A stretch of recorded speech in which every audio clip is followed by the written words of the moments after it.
had been riding up the mountain all day, and yet there was so much more to go. I stopped and had some water, and looked up once again to the serpentine road ahead. I thought, the peak of utopia is steep. For the mystic, experience of the world is of a direct, self-validating kind, and has to be undergone at the individual level. For the revolutionary or anti-mystical ideologies, the party, the church, or the organization takes precedence over the claims of any one individual on the grounds of his own experience or insight. The individual must be willing to sacrifice their own understanding and desires. She is to suppress her individual intuition or experiences to resolve these conflicts and accept the tenets of the collective. The yogi, the mystic par excellence, one who affirms that the only genuine spiritual knowledge is self-knowledge, rejects this. Whereas the authoritarian's thinking would lead to the privileging of abstract, imaginary ideals over immediate reality and to the negation of individual agency, the yogi believed in change from within, that the end is unpredictable, and that the means alone count.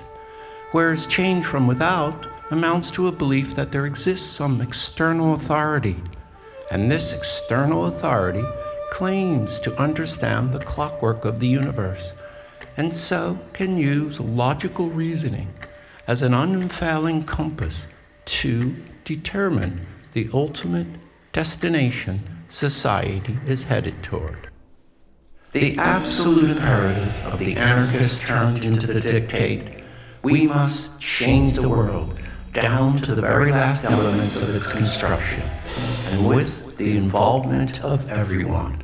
The great change could only be brought about by a categorical renunciation of the shaping principle of the old world, a decisive rejection of mankind's division into the privileged and the non-privileged, the haves and the have-nots, the knowing and the unknowing, the rulers and the ruled.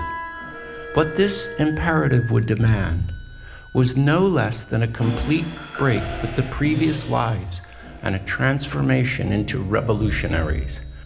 And this revolution would demand an integral discipline whose absorptive energy would absolutely match the great asceticisms of antiquity.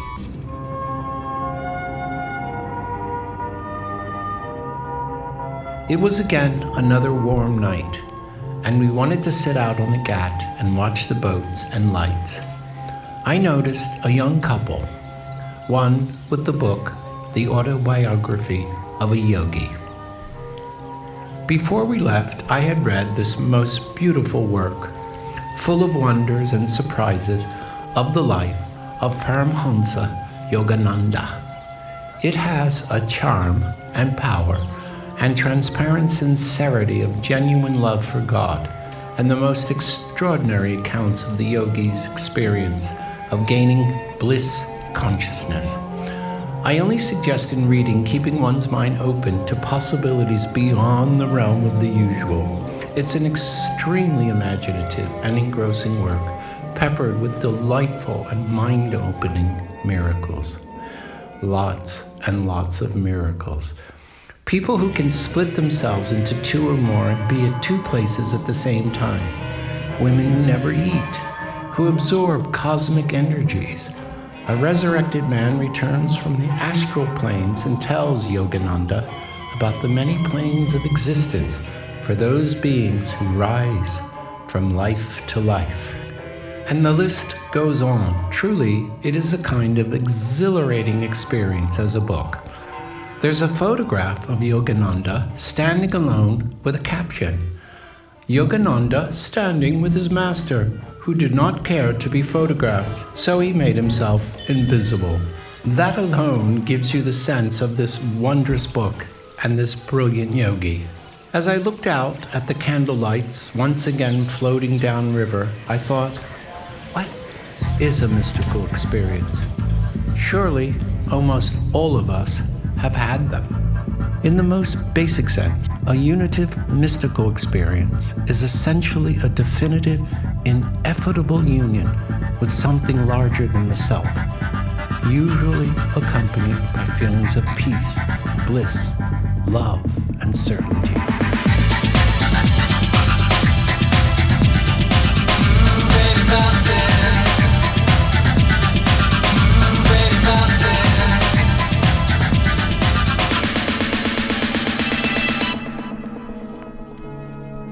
In his book, The Varieties of Religious Experience, 1902, the American psychologist William James wrote, "One may say, truly, I think, that personal religious experience has its root and center in mystical states of consciousness." What was key to James's philosophy was a radical empiricism in which he insisted that direct, unmediated experience should be the foundation of knowledge of reality, and his efforts to theorize the psychology of mystical experience. James would ask, what is a mystical state of consciousness? Noting that the words mysticism and mystical often used as pejorative, referencing things regarded as vague, overly sentimental and/or woolly-minded. But mystical state of consciousness, he believed, can usefully refer to a precise state of mind. And in Variety's classic chapter on mysticism, he offers 4 characteristics which, when experienced, may justify us in calling it mystical. The first is ineffability. I love this word. It defies expression. Its quality must be directly experienced. It cannot be imparted or transferred to others. Second is a noetic quality. Noetic refers to states of insight into depths of truth unplumbed by the discursive intellect. It refers to an inner wisdom, a direct knowing, or subjective understanding. Third, mystical states are transient, except in rare instances, half an hour or at most an hour or 2 seems to be the limit beyond which they fade into the light of common day. Fourth, passivity. James writes that in mystical states of consciousness, the mystic feels as if his own will were in abeyance, and indeed, sometimes, as if he were grasped and held by a superior power. Mystical experience is a form of self-transcendence, and the mystic will often say that she or he has merged with something greater. In closing the chapter, James wrote, "Such experiences were windows through which the mind looks out upon a more extensive and inclusive world. It made me think of others who brought back recountings of the mystical realm."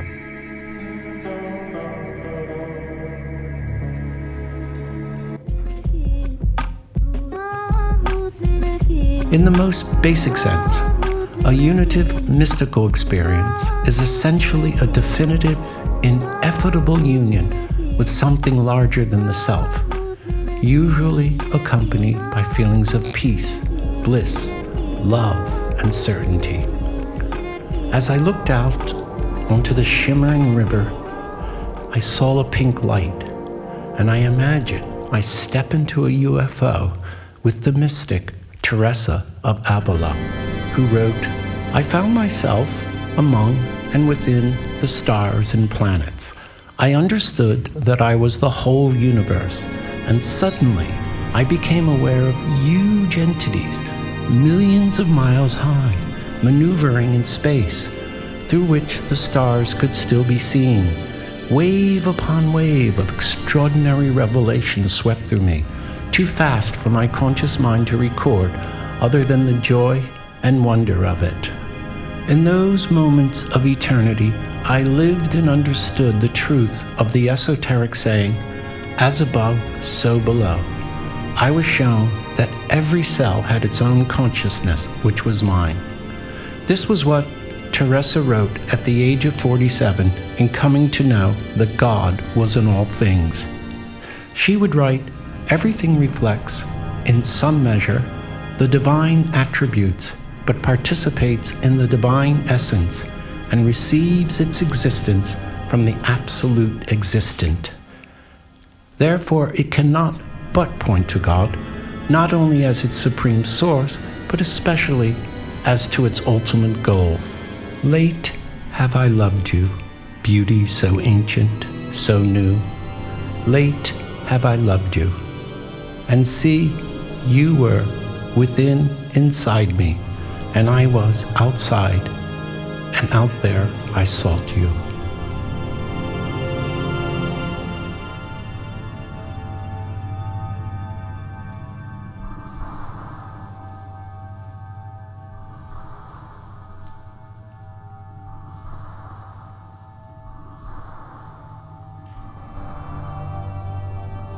For the brothers McKenna, the Swiss psychiatrist Carl Jung was a revelation.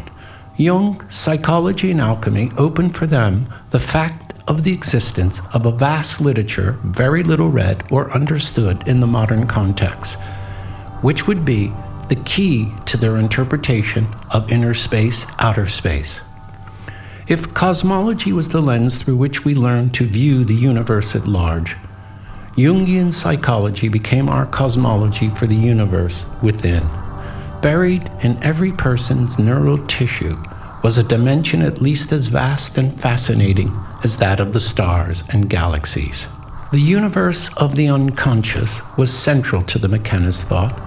It is right there for exploration, and psychedelics would be the chemical starships for bearing us inward. One could either sit in deep silence under the Bodhi tree or take the ski lift. Of course, it is never one or the other.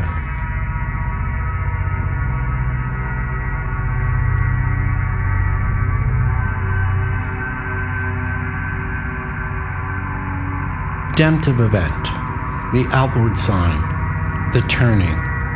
This turning inward by virtue of an outward event. Whether UFOs are entirely hallucinatory phenomena or an individual's interpretation of some anomalous aerial event did not matter to Jung, because both involve the activity of the mind, and as such tell us something about the experiencer. The plurality of UFOs is a projection of a number of psychic images of wholeness, as our present-day consciousness, Jung wrote, possesses no conceptual categories by means of which it can apprehend the nature of psychic totality. It is so trained that it must think of such images not as forms inherent in the psyche, but as existing somewhere in extra-psychic metaphysical space, or else as historic facts. Simply said, the UFO is an image of wholeness and unity projected onto the skies by an anxious humanity that does not know how to resolve its own divisions. Drawing on Jung, psychedelic close encounters would enable access to a redemptive alien gnosis in times of crisis, a redemption akin to deliverance for the Buddhist, rather than, let's say, an exaltation.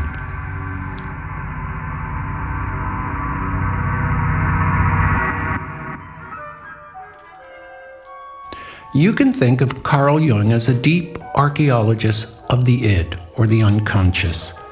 The origins of our psyche, the ground of our psyche, is deeply biological, and it's an emergent property, and its history is more in line with what modern historians and evolutionary psychologists talk about as deep time, going back at least the 3 to 3.5 billion year history that there's been life on the planet. If, for simplistic sake, Freud thought about the id in sort of primordial terms, so his angry id would be like a beast that's out of control. Jung recognized that the unconscious was far more sophisticated. in many ways than the conscious parts of our being.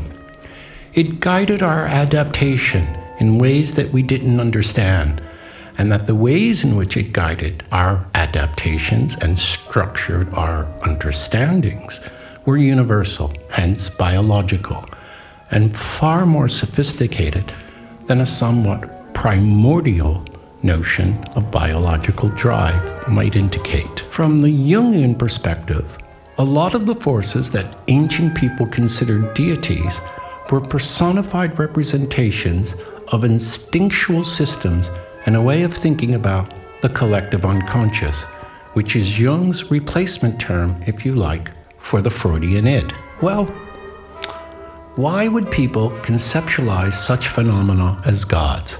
You may ask, but perhaps, as Shakespeare said, humans were but the playthings of the gods.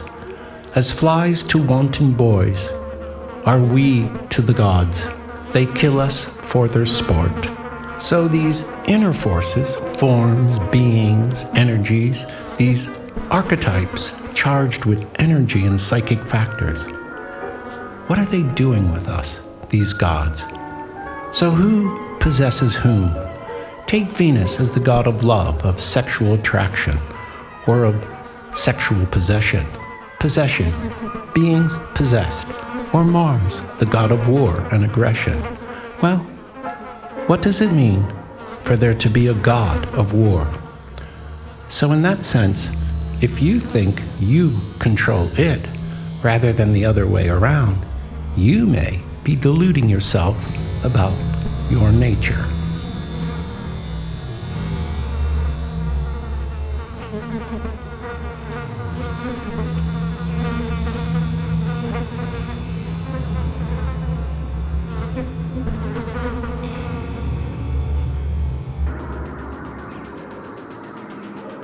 What Jung proposed in that our mind is guided by a system of forms, the archetypes, that though they don't carry any mass or energy, are real and invisible. Well, this lined up very well with the discovery of quantum physics, and so we would now be forced to see that the basis of the material world is non-material, and that there is a realm of the world that we can't see, because it doesn't consist of material things, but of non-material forms. Sounds like Plato. The archetypes exist, as Jung described, in a psychic system of a collective, universal, and impersonal nature, as invisible forms that would appear in our mind and guide our imagination, perception, and thinking. So we have all these forms that become characters, tarot-like characters, playing around in our deep and archaic psyche. They're alive in our bodies, in our oceans, in trees, in the mushroom networks, in the Amazon, in our stomachs and stars. For humans, these archetypes of mankind would give us a psychological grounding on which to build ourselves. They are ancient primal systems, such as the Great Mother, the Wise Old Man, the Shadow, the Tower, Water, the Tree of Life, the Innocent, Everyman, Hero, Outlaw, Explorer, Creator, Ruler, Magician, Lover, Caregiver, Jester, and Sage. They would help us understand, get in touch with, the non-linear realities that lie beyond the reach of the mind in a way that the mind can understand. The UFO is a bridging maneuver that effectively represents a visit to the conscious mind of alien ideas from the unconscious mind. Indeed, the Godhead, taken psychologically, is only a projection of the unconscious onto the cosmos, so that the unconscious is thereby reuniting with itself. Had we leapt into the void with no beliefs to console us, without inventing a destiny for ourselves, what then to do with this inevitable life? These archetypes, according to these ideas, would help us with this. The desire to find the immaterial spark trapped in the body and to reunite that spark with the immaterial Godhead symbolized the Jungian progression from sheer ego consciousness to the rediscovery of the unconscious within the mind and the integration of the ego with the unconscious to forge the self. Shakti laid her head on me, whispering. She then tickled my toes and said, "Long ago, your naked footprints already sketched out the labyrinth in front of you, which is your path." Then she ran her fingers through my hair and head, giving it a little bit of a pinch. "Intellectual, learn to die." I was startled, really. Then again, she seemed to be reading my feelings and mind. Together, we lay there looking up at the full moon. A labyrinth is only the illusory complication of a straight line, she says. Oh, here it is, the great mother, I said to myself, and the wise old man. Each archetype is a continuous dramatic flux, splitting and uniting again. As Jung would say, there is no energy without opposites. Jung perceived the archetypes in the tarot as an alchemical game, which, in his words, attempts the union of opposites. Like the I Ching, it represents a rhythm of negative and positive, loss and gain, dark and light. Let her give you the inner feminine that is so wanting in you, I heard. Alejandro Jodorowsky said to me, let her, the tarot, teach you how to create a soul.